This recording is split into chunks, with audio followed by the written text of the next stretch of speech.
France on Saturday urged the U.S. Congress not to rip up the Iran nuclear deal, after U.S. President Donald Trump decertified Iran's compliance with the 2015 agreement.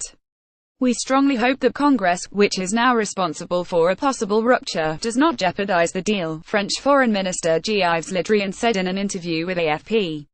"If we denounce a deal that has been respected, it will set a dangerous precedent, particularly in the context of negotiations with North Korea," Le Drian said, echoing other signatories of the Iran deal, namely Britain, France, Germany, China and Russia.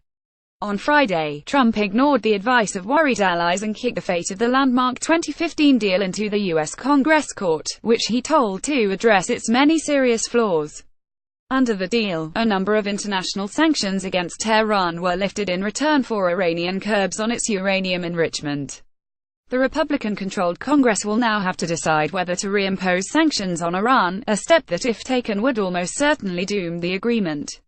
"For us, the Vienna Accord is a good accord. It limits nuclear proliferation and prevents Iran from acquiring atomic weapons.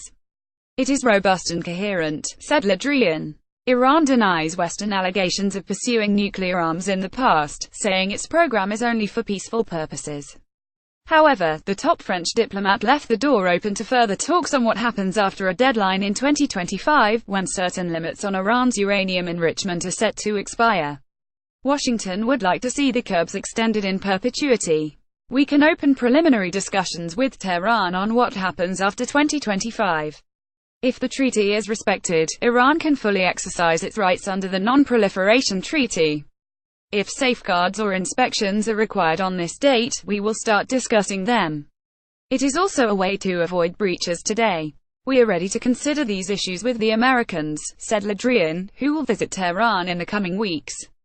More generally, he said recent decisions by the U.S. to withdraw from UNESCO and the Paris Climate Agreement, as well as jeopardizing the Iran deal, have undermined multilateralism.